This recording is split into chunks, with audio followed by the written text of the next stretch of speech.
Obesity कई लोग lightly लेते हैं। उन्हें ये लगता है कि ये सिर्फ मोटापा है। माल न्यूट्रिशन में हम काफी आगे थे, आज अनफॉर्चुनेटली ओबेसिटी में भी हम काफी आगे हैं। So it is a cause of concern big time for India and for the world. अगर लेट्स से आपका कोलेस्ट्रॉल ज्यादा आया है, अगर आपको डायबिटीज है, अगर आपको पीसीओडी, हाइपोथायराइड, ऐसा कुछ भी है, हमेशा डॉक्टर या एक्सपर्ट आपको कहेंगे पहले वजन कम करो। हमारा बॉडी जो है कैलोरी नहीं मांगता है, न्यूट्रिशन मांगता है। तो जितने भी न्यूट्रिशंस रिच फूड है, जैसे fruits, vegetables, lentils, pulses, whole grains, nuts, seeds, इसे ऐड करना है और आपका डाइट बैलेंस्ड हो जाएगा। और फिर अचानक से वापस आता है ये कहते हुए कि इतना फटाफट हमने किसी का डाइट फॉलो किया, कम किया कि अब मेरे पीरियड्स आना बंद हो गए हैं, या किसी का कहना कि अब मेरे बाल इतने ज्यादा झड़ रहे हैं जो कभी जिंदगी में नहीं झड़े थे, या मेरा चेहरा बहुत ज्यादा डल लग रहा है, या हार्मोनल इम्बैलेंस हो रहा है। वो क्यों? बिकॉज गलत तरीके से वजन कम किया। सो सही तरीका फैट लॉस का है और मसल गेन का है। नमस्कार, आज तक डिजिटल पर आपको स्वागत है। लैंसेट ने अभी हाल ही में एक बात कही है भारतीयों को लेकर के, वो ये है कि जब लाइफस्टाइल डिसीजेस की बात आती है, यानी कि आपके जिंदगी के जीने के तरीकों से जुड़ी जो बीमारियां पैदा हो रही हैं, उस मामले में भारत अब डेंजर जोन में चला गया है। यानी कि सबसे ज्यादा बीमारियां जो भारतीयों में हो रही है, वो ये नहीं कि वो आनुवांशिक है, यानी कि जेनेटिक है, या फिर वो होनी ही है आपके क्लाइमेट या दूसरी चीजों को चलते, बल्कि वो बीमारियां आप खुद इनवाइट कर रहे हैं, आप खुद अपनी बॉडी में, अपने शरीर में पैदा कर रहे हैं। ये क्यों हो रहा है? और अगर ये आप खुद पैदा कर रहे हैं अपने शरीर में, तो क्या ये आप ठीक भी कर सकते हैं?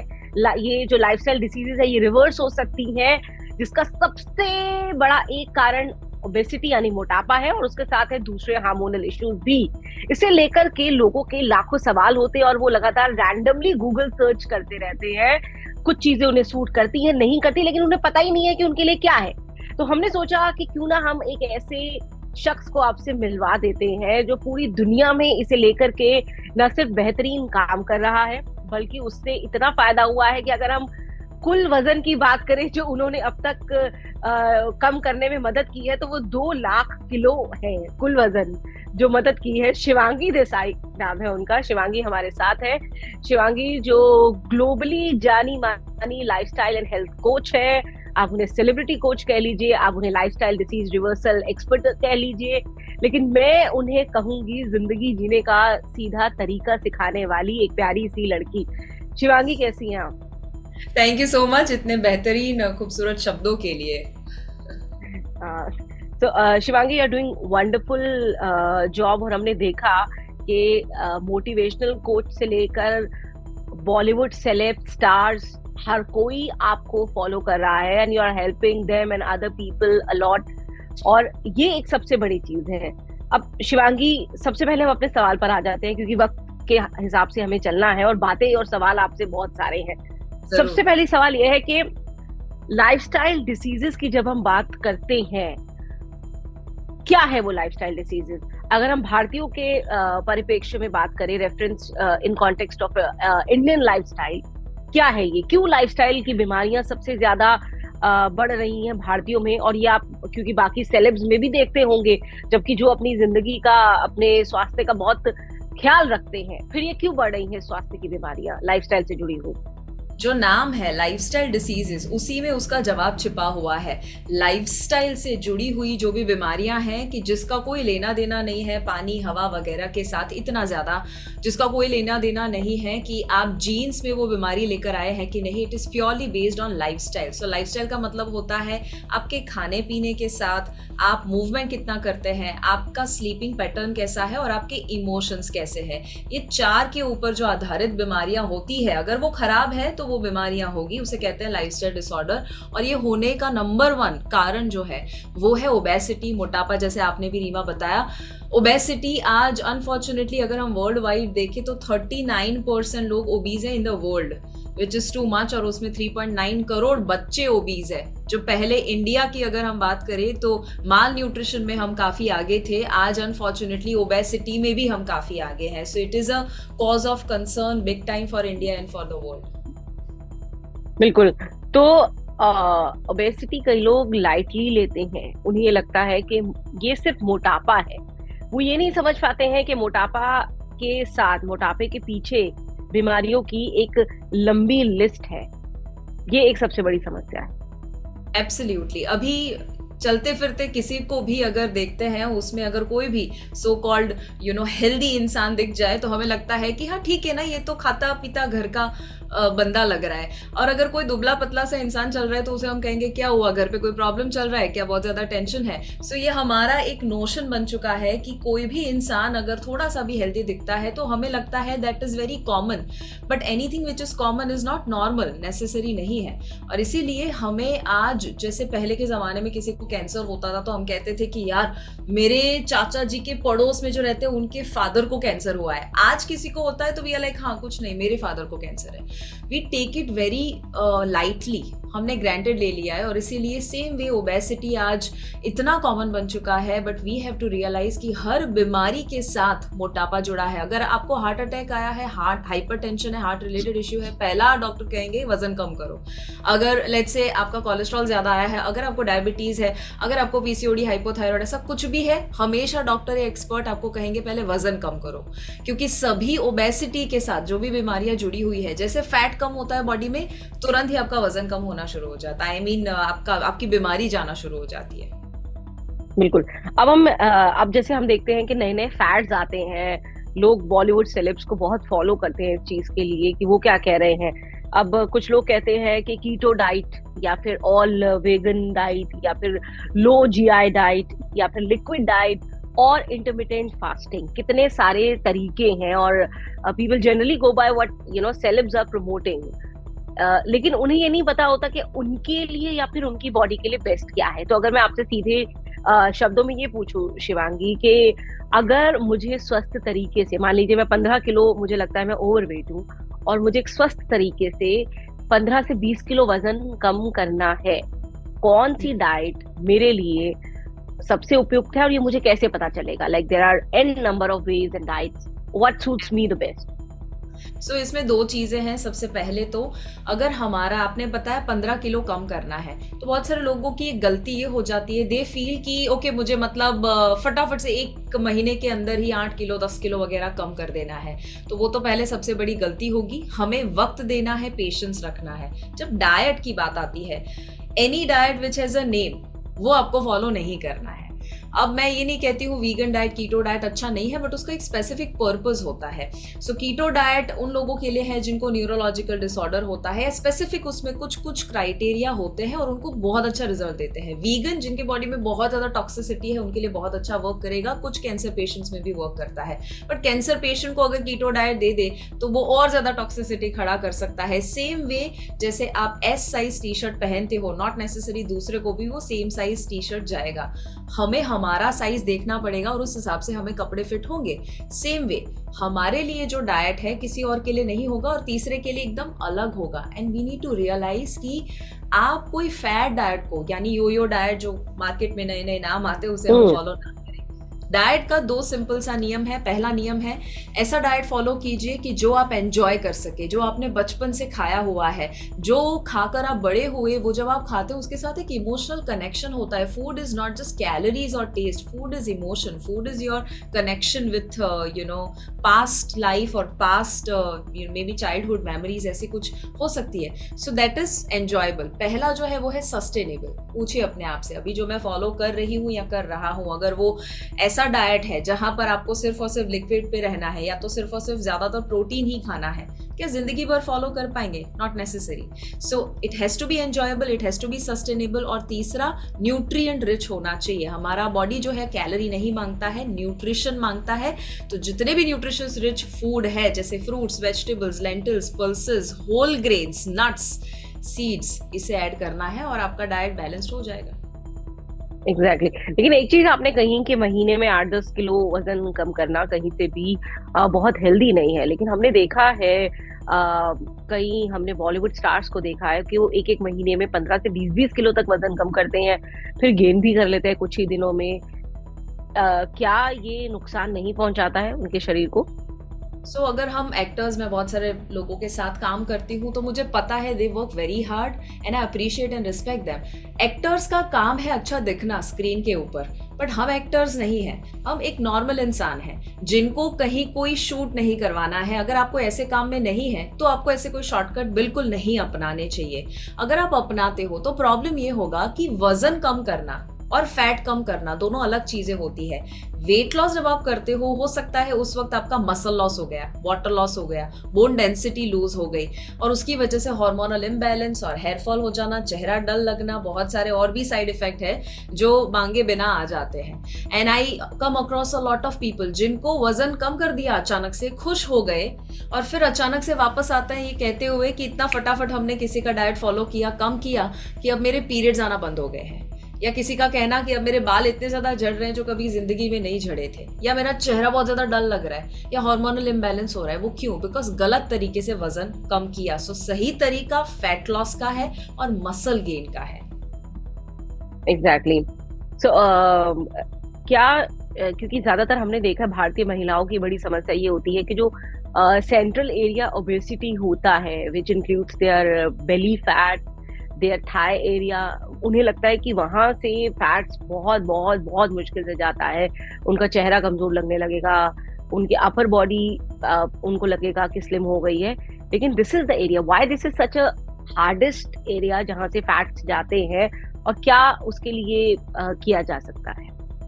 जब रीमा ऑडियंस सुन रही है ना, उसमें से मुझे लगता है मैक्सिमम लोग ऐसे होंगे जिनको पेट कम करना होगा, और बेली फैट हर इंसान को परेशान करता है। बट मैं आपको बहुत सिंपल सा लॉजिक दे देती हूँ, आपको रामबाण इलाज मिल जाएगा, सोल्यूशन, और आप रूट कॉज समझ पाएंगे बेली फैट क्यों बढ़ता है और उसे कम कैसे किया जाता है। 2 एग्जाम्पल देती हूँ। पहला एग्जाम्पल, जब आप अकाउंट्स की बात करें तो एक होता है करंट अकाउंट, एक होता है सेविंग्स अकाउंट, ठीक है। तो हम जब कोई भी किस्म का खाना खाते हैं, वो खाना पहले जाता है आपके ब्लड स्ट्रीम में, वो है आपका करंट अकाउंट, जहां पर पैसा आता है जाता है। शुगर आता है, खाना आता है और जाता है तुरंत सेल तक। फिर दूसरा आता है सेविंग्स अकाउंट, वो है आपका लिवर एंड मसल, जो स्टोरेज है। तो जो खाना खाया पहले ब्लड स्ट्रीम में पास होता है, फिर बाकी का जो बचा हुआ है वो आपके लिवर और मसल में जाता है, which is your savings account. फिर उसके बाद भी अगर ज्यादा खाना बचा है तो वो जाता है आपके बेली एरिया की, और maximum of course adipose tissues fat में जाता है पूरे बॉडी में, बट मैक्सिमम आप समझ लो बेली फैट में जाता है। एग्जाम्पल, तो वो जो बेली फैट है ना, उसे मैं कहती हूँ फिक्स डिपॉजिट। और फिक्स डिपॉजिट में 1 महीना या 2 महीना नहीं लगता है, उसमें सालों लगते हैं। फिक्स डिपॉजिट हम अपने पूरे जन्म की, पूरे इतने सालों की मेहनत से उसे जमा करते हैं। तो हम तोड़ते भी कब है? बहुत आखिर में, सब कुछ ट्राई कर लिया उसके बाद हम तोड़ते हैं। सो सिमिलरली जब आप एक्सरसाइज करते हो, जब आप कैलोरी बर्न करते हो, तो पहले फिक्स डिपॉजिट से बर्न होना शुरू नहीं होता, पहले वो करंट अकाउंट से जाता है, फिर वो सेविंग्स अकाउंट यानी आपके लिवर मसल में जो स्टोरेज है, ग्लूकोज नाम का, ग्लाइकोजन नाम से जो वो पड़ा हुआ है ग्लूकोज, वो बर्न होता है, और फिर एंड में जो है वो बेली फैट के पास जाता है। तो फिक्स डिपॉजिट तोड़ने में वक्त लगेगा, और इसीलिए पेशेंस रखना जरूरी है। हम 1 महीना जिम में जाते हैं, फिर पेट देखते हैं वैसा का वैसा ही है, वजन थोड़ा शायद कम हुआ, दिखने में थोड़े इंच लॉस हुए हैं, बट पेट नहीं जाता। क्यों? बिकॉज यानी कि इन जनरल भी सबसे लास्ट में जाएगा आपका जो बेली फैट है, वो 100%। आप अगर आप कितना भी वर्कआउट कर लें, कुछ भी कर लें, सबसे लास्ट में जाके स्टार्ट होगा। तो यहाँ पर जो लोग इंटरमिटेंट फास्टिंग को एडवोकेट करते हैं शिवांगी, उनको ये लगता है कि अगर आप 14 घंटे या फिर 16 घंटे कुछ नहीं खाते हैं, तब बहुत तेजी से आपके जो फैट्स हैं वो इस्तेमाल होना शुरू हो जाते हैं, ग्लूकोज आपका बहुत जल्दी से जलना शुरू हो जाता है। तो क्या वो हेल्दी है? आप वो एडवाइस करती हैं? कैसे काम करता है इंटरमिटेंट फास्टिंग एग्जैक्टली बॉडी के लिए? जरूर, उसके ऊपर तो मैंने लंबा सा यूट्यूब पे पॉडकास्ट भी किया था। बट इंटरमिटेंट फास्टिंग से बेली फैट लॉस और ओवरऑल फैट लॉस बहुत एफिशिएंटली होता है फॉर मोस्ट पीपल। कैसे होता है? तो जब भी खाना खाते हैं तो एक इंसुलिन स्पाइक आता है, ब्लड शुगर स्पाइक के साथ इंसुलिन स्पाइक आता है, और जितना ज्यादा इंसुलिन स्पाइक आएगा उतना ज्यादा फैट स्टोरेज बढ़ने वाला है। वो एक नेचुरल सी चीज है। बट लेट्स से आप इंटरमिटेंट फास्टिंग में कोई एक मील स्किप कर देते हो, या 2 मील के बीच का वक्त जो है वो बढ़ा देते हो। एग्जाम्पल, आप अर्ली डिनर लेते हो और लेट ब्रेकफास्ट या लंच लेते हो, तो उसमें लेट्स से 12 से 16 घंटे का फास्ट अगर हुआ, तो एकाध मील जब मिस हो जाता है, उसकी वजह से आपका जो फैट बर्निंग है वो एफिशिएंट तो होगा ही होगा, और जो कैलोरी स्टोरेज पेट में जमा हो रहा था या बॉडी में जमा हो रहा था वो कम होना शुरू हो जाता है। So that is why intermittent fasting is amazing for people who want to lose fat. Exactly. One more thing I would like to know Shivangi, एक चीज आपने कही कि ओबेसिटी से बहुत सारे दूसरे लाइफस्टाइल डिसीजेज हैं जो आते ही आते हैं, But because you're working with so many actors, Bollywood stars, celebs, मैं नहीं चाहूंगी उनके पर्सनल केसेस आप रिवील कर रहे हैं, लेकिन विद रेफरेंस आप ये हमें बता सकती हैं, वो बॉडीली फिट होते हैं, वजन उनका बहुत कम होता है, देखने में उनका शरीर लोगों को बहुत अट्रैक्टिव लग सकता है उस लिहाज से, but they do have lifestyle issues, like they have hormonal issues, they have most of them have depression or some other kind of anxiety issues. तो इसके पीछे क्या वजह आपको समझ में आती है? क्या वजन ही सब कुछ है? वजन सब कुछ नहीं, वो कुछ भी नहीं है अकॉर्डिंग टू मी। अगर आप मुझे पूछेंगे तो एक्चुअली वेट पैरामीटर है ही नहीं आपके हेल्थ का, और अगर है भी तो भी वो बहुत लास्ट में आता है, क्योंकि बहुत सारे ऐसे लोग ओवरवेट भी होते हैं जो मेटाबॉलिकली फिट होते हैं, कुछ लोग थिन होते हैं बट शायद उनके शरीर में भर भर के बीमारियां हैं बट उनको पता नहीं है। तो जब आप बॉलीवुड की भी या ऐसे कोई भी सिलेब की बात करते हैं, of course I won't name anybody, but ज्यादातर जो मैंने ऑब्जर्व किया है दैट इज, एक होता है अच्छा दिखना और एक होता है अच्छा अंदर से होना। So looking fit and being fit, ये दोनों बहुत अलग शब्द है। हमारा फोकस है ना बीइंग फिट पर होना चाहिए। सो वो जो पतली कमर है वो हमें नहीं चाहिए, we need a little fat, belly fat भी थोड़ा हमें चाहिए, क्योंकि वो आपको गर्म रखने में, आपके टेम्परेचर को मेंटेन करने में, आपके हार्मोनल बैलेंस के लिए, कुशन के लिए और ऑर्गन की हेल्थ के लिए। सबक्यूटेनियस और वाइसरल फैट, दो तरह के फैट होते हैं, उसमें सर्टेन परसेंटेज चाहिए आपको जो आपको प्रोटेक्ट करे। सो आपका focus bottom line is looking fit पे नहीं होना चाहिए, वजन कांटे पे नहीं होना चाहिए, आपका फोकस होना चाहिए मैं अंदर से क्या खुश हूं, क्या मुझे रात को अच्छी नींद आती है, क्या मुझे चेहरा देखकर मिरर में खुशी होती है, क्या मेरे बाल झड़ते हैं या अभी अच्छे से हेल्दी बाल है। So that should be your focus. बिल्कुल। One more thing Shivangi, frequently हम लोग देख रहे हैं, बिकॉज मेंस्ट्रुअल साइकिल जो है अभी 13 साल से ऑलमोस्ट शुरू हो रही है बच्चियों में, 13 से 14 साल मैक्सिमम, और हम देख रहे हैं बहुत जल्दी उनके साथ पीसीओडी की समस्या भी देखने को मिल रही है। क्या बड़ी वजह आप इसकी मानते हैं? और और अक्सर देखा गया ये बहुत लंबे टाइम तक चलती है और परेशान करती है उन्हें, फिर चाहे उनके स्किन इश्यूज शुरू हो जाते हैं, उनके हेयर फॉल शुरू हो जाती है, दूसरी तमाम चीजें जो पीसीओडी के बाद होने लगती हैं। क्या ये भी रिवर्सिबल है और इसकी बड़ी वजह आप मानती क्या है? सो रिवर्सिबल है या नहीं? 100% रिवर्सिबल है। जो भी लाइफस्टाइल डिसऑर्डर होते हैं, मैक्सिमम या मैं कहूँ ऑलमोस्ट एवरीथिंग इज रिवर्सिबल। 12 असर से ज्यादा लोग ऐसे हैं जिन्होंने दवाइयों पे फुल स्टॉप लगाया है। So I am saying this from an experience. अब जब रूट कॉज की बात आती है कि फीमेल्स में इतना जल्दी मेंस्ट्रुअल साइकिल शुरू हो जाना या हार्मोनल इम्बैलेंस होना या पीसीओडी होना, ये क्यों हो रहा है? नंबर ऑफ रीजंस, जिसमें नंबर 1 जो एक मैं कहूँ तो वो है एक्सपोजर हमारा इतना ज़्यादा बढ़ चुका है, जिसकी वजह से एक्स्ट्रा अननेसेसरी इन्फॉर्मेशन बहुत कम उम्र से हमारे अंदर जा रही है। तो जो छोटी छोटी बच्चियां हैं उनको पीसीओडी के बारे में पहले पता चल जाता है, तो जितना ज़्यादा उसके ऊपर वो देखना शुरू करते हैं, नेगेटिविटी अंदर डालते हैं, आपका माइंड वो बीमारी पहले तो अट्रैक्ट करता है। एंड मैं हमेशा कहती हूँ health is 80% mindset and 20% body. तो पहले तो ये जब खराब होता है ना तो शरीर में खराबी आना शुरू हो जाती है। तो कुछ भी, जो भी यंग अगर फीमेल या मेल्स देख रहे हैं, तो आप कौन सी इंफॉर्मेशन कंज्यूम कर रहे हैं अपनी आंखों से, अपने कानों से, उसका जरूर ख्याल रखना चाहिए। See the positive sides of life और आपको ये बीमारियां जल्दी नहीं आएगी। दूसरी, अगर हम प्रैक्टिकली देखें तो आज हवा, पानी, जमीन सब कुछ जो है पोल्यूटेड इन अ वे हो चुका है, जिसके ऊपर हमारा इतना कंट्रोल नहीं है, बट जिसके ऊपर कंट्रोल है दैट इज लाइफस्टाइल। तो आज मैं छोटे छोटे बच्चों को देखती हूँ, वो टाइम पे सोते नहीं है, 4 बजे सोते हैं, 2 बजे सोते हैं या सोते ही नहीं है। कितने पेरेंट्स आकर मेरे पास कंप्लेन करते हैं कि मैं क्या करूं शिवांगी ताकि ये लोग टाइम पे सोए, because they have so much to do. Mobile में गेम्स खेलना हो सकता है, टीवी या नेटफ्लिक्स देखना हो सकता है, या वो कुछ नहीं गप्पे शप्पे लड़ाना हो सकता है दोस्तों के साथ। तो पहले इतना एक्सपोजर नहीं था, और ये लाइफस्टाइल जब इम्प्रूव हो जाती है ना, छोटे छोटे बच्चे आज पैकेट्स खाते हैं, उसमें से कोल्ड ड्रिंक हो सकते हैं, कलरफुल पानी जिसे मैं कहती हूँ। तो डाइट पे कंट्रोल अगर लाया जाए, अगर स्लीप पे कंट्रोल लाया जाए, मूवमेंट, छोटे बच्चे को पहले बोलना पड़ता था इधर उधर क्यों भाग रहे, एक जगह पर बैठ, आज वही बच्चे को बोलना पड़ता है एक ही जगह पे बैठ के क्यों मोबाइल पे घुसे हुए रहते हो, थोड़ा बाहर निकलो। So that has changed a lot and I think अगर हम diet, movement, sleep and emotions 4 पे फोकस करें ना, everything will be sorted. Okay. And the next in this list is hypertension. Every second person is hypertensive. हर दूसरा आदमी, उससे आप बात करिए, आपको लगेगा कि या तो कुछ एंजाइटी इशू है या उसका ब्लड प्रेशर हाई है.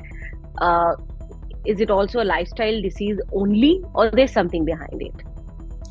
बहुत सारे लोग कोरोना को एक वजह देते हैं and I do agree with that. बहुत सारा रिसर्च हमने भी किया था कि कोरोना की इफेक्ट ज़रूर है, बट मैं उससे भी ऊपर कहूँगी कि लाइफस्टाइल से ऊपर कुछ भी नहीं है. हम लोग जेनेटिक्स का भी एजुकेशन देते हैं, बट हमेशा कहते हैं एपिजेनेटिक्स इज मोर इम्पॉर्टेंट, मतलब लाइफस्टाइल. सो आज क्यों इतने सारे हाइपरटेंसिव पेशेंट्स हो या हाई ब्लड प्रेशर, या हम कहें कि अगर किसी को भी हार्ट रिलेटेड कोई कंडीशन है, हार्ट अटैक आ रहा है, उसकी वजह स्ट्रेस नंबर 1 मानी जाती है. सो पहला कपल ऑफ एसेस जो रिस्पॉन्सिबल है, एक एस है स्ट्रेस. साइकोसोमैटिक रीजन अगर हम देखें जो माइंड से खड़ा होता है वो है स्ट्रेस. आज 85% से ज़्यादा जो डॉक्टर की विजिट्स होती है, पेशेंट्स विजिट करते हैं, उसमें 85% से ज़्यादा रीज़न स्ट्रेस को माना जाता है. नंबर 2 वजह जो है that is too much of sitting. So that is the second S. Third S is smoking. बहुत सारे लोगों को पता नहीं है कि हार्ट अटैक्स या हार्ट रिलेटेड इश्यूज उनको ज़्यादा आते हैं जिनका स्मोकिंग एक बहुत बड़ी वजह है. राइट. सो ये कुछ चीज़ें हैं जिसके ऊपर वर्क करेंगे. I am sure. डाइट में बात करें, चौथा शुगर आता है. सो ये जो मैंने 4 एस बताए उसके ऊपर वर्क करें. आई एम श्योर हाइपरटेंशन हो या हार्ट अटैक हो, उसे हम कंट्रोल कर सकते हैं. One more very important thing, blood report. मैं रिकमेंड करती हूँ साल में एटलीस्ट एक बार ब्लड रिपोर्ट निकलवाना चाहिए. लिपिड प्रोफाइल देखिए आपका, सिर्फ कोलेस्ट्रॉल या ऐसे नहीं, कार्डियक रिस्क मार्कर्स होते हैं, लिपोप्रोटीन कितना है आपका, और आपका ट्राइग्लाइसराइड कितना है. You should know that once a year. बिल्कुल. One more thing, absolutely sugar free diet की लोग बात करते हैं. क्या शुगर को पूरी तरीके से डाइट से एलिमिनेट करना ठीक है? अति सर्वत्र वर्जयेत. कोई भी चीज अगर अति हो जाए तो ही वो पॉइजन बनता है. शुगर भी अति जाता है तभी जाके वो पॉइजन बनता है. तो पहले के ज़माने में हम शुगर कब खाते थे? जब दिवाली होती थी, जब फेस्टिवल्स या त्योहार या कुछ नया ओकेजन ऐसा था, शादियाँ वगैरह, उसमें हम शुगर खाते थे और हम राह देखते थे दिवाली कब आएगी और मिठाई कब बनाएंगे. अभी क्या हो रहा है? एवरीडे बेसिस पे हम शुगर खा रहे हैं. So that is a problem. हम अगर कभी कभी शुगर खाते हैं ना, तो गुड फॉर्म ऑफ शुगर जैसे रॉ शुगर, मिश्री या खड़ी साकर जिसे हम कहते हैं, वो अगर खाते हैं एब्सोल्युटली ओके. सो मॉडरेशन में खाना हमें सीखना है, क्योंकि हम डिप्राइव करेंगे अपने बॉडी को, कहेंगे शुगर कभी नहीं खाना है. तो बॉडी का या माइंड का एक नियम है, जिस चीज को आप मना करते हो उसी के बारे में आपका माइंड पहले सोचेगा. सो डायबिटीज पेशेंट को पहले शुगर अवेलेबल था, वो दिखता नहीं था. जैसे ही डॉक्टर बोलते हैं शुगर अलाउड नहीं है, पहले गुलाब जामुन दिखना शुरू हो जाता है. बिल्कुल. और कई लोग ब्लाइंडली सिर्फ दिन भर ग्रीन टी पीते रहते हैं. उनको लगता है कि इससे बहुत जल्दी उनका वजन कम होगा. क्या ये हेल्दी है? क्योंकि ये मैं अपने आसपास होता हुआ देखती हूँ, तो मुझे लगा कि मुझे भी शुरू कर देना चाहिए या नहीं. तो आप बताइए. सो पहले तो ग्रीन टी से सिर्फ ग्रीन टी खत्म होती है, कम होती है, पेट कम नहीं होता है. बहुत सारे लोगों को लगता है कि वो जो एक्ट्रेस आती है टीवी पे जो दिखाती है, देखो मेरा पेट कितना पतला है, आप भी ग्रीन टी पियो, मैं भी पीती हूँ, आपका भी वही रिजल्ट मिलेगा. तो वो नहीं होता है and you know this, but आप अपनी आशा कहीं ना कहीं गलत आशा दे रहे हो. तो green tea itself very good. मैं खुद लेती हूँ ग्रीन टी, मुझे बहुत अच्छी लगती है. गुड क्वालिटी ग्रीन टी आपको एंटीऑक्सीडेंट देती है, बट उसका और वजन का कोई लेना देना नहीं है. Okay, fine. And then what is the most healthy and the balanced way to lose weight, Shivangi? वजन कम करने का सबसे बेहतरीन तरीका, संतुलित तरीका आप क्या बताएंगे? सबसे पहला स्टेप आता है कि अपने आप को पहले एक्सेप्ट कर लीजिए. एक्सेप्ट का मतलब ये नहीं है कि हाँ बॉडी शेमिंग ना करो कोई, और अगर कोई मोटा है उसे मोटा मना बताओ. एक्सेप्टेंस का मतलब ये होता है कि पहले तो स्वीकारो कि यस ओबेसिटी है, अंडरस्टैंड योर बॉडी, और फिर उसके ऊपर अवेयरनेस लाके काम करना शुरू करो. तो पहला तो एक्सेप्ट करो, अवेयर हो जाओ. दूसरा जो आता है, छोटी छोटी आदतों में बदलाव लाओ. जो मैंने 4 पिलर्स आपको बताए हैं, जो है डाइट, मतलब आप जो खाते हैं वो, दूसरा आता है एक्सरसाइज या मूवमेंट, तीसरा आता है स्लीप, चौथा आता है इमोशंस. ये 4 में से कोई एक पिलर के ऊपर काम करना शुरू कर दीजिए और उसमें छोटी सी आदत ऐड कर दीजिए. एग्जाम्पल, हमारी गलती ये होती है कि हम बहुत बड़ा बड़ा कमिट कर लेते हैं. एग्जाम्पल, आज ये देख लिया इंटरव्यू तो आपको लगा चलो मुझे भी वजन कम करना है, 1 साल का मेंबरशिप ले लिया जिम का. जाते हैं 1 महीना भी नहीं, तो हमारे माइंड में ये स्टोरी बनती है कि यार मैं तो लूजर हूँ, मेरा तो कुछ नहीं होगा, हमेशा मैं कमिट करती हूँ बट मेरा कुछ होता नहीं है। इंस्टेड आप क्या करो, छोटा सा स्टेप डिसाइड करो, जैसे कल सुबह मुझे सिर्फ एक सूर्य नमस्कार करना है, या कल सुबह उठ के मुझे सिर्फ 5 मिनट का वॉक करना है, या कुछ नहीं तो 1 मिनट डीप ब्रीदिंग करना है। It could be anything. या अभी मैं 12 बजे सोता हूँ, मुझे आज से पौने 12 बजे सोना है। छोटा सा step, small actions always give you permanent results. और बड़े बड़े बदलाव तो ही आएंगे अगर छोटे छोटे बदलाव लाएंगे, अदरवाइज आपका माइंड डरता है। Your mind does not like any change, और इसीलिए छोटा चेंज लाइए, आई एम श्योर आपको रिजल्ट मिलेगा। एग्जैक्टली और बहुत सारे छोटे छोटे चेंजेस जिनके बारे में आपने बताया, और मुझे लगता है सुनकर वो ऐसा भी नहीं लगा कि अरे भाई बहुत हरक्यूलियन टास्क है, कैसे होगा, और बहुत आसानी से अडेप्ट कर लेंगे। और आपके इन तमाम सुझावों से लोगों को बहुत फायदा होने वाला है। Shivangi, thank you so much Shivangi for being on our show. और आपके जो वैल्यूएबल इनसाइट्स हैं ये यकीनन बहुत फायदा देने वाले हैं बहुत सारे लोगों को। फिर से आपसे जुड़ेंगे हम कुछ और ऐसे ही मुद्दों को लेकर के। फिलहाल बहुत बहुत शुक्रिया आपका Shivangi, thank you so much. Thank you so much.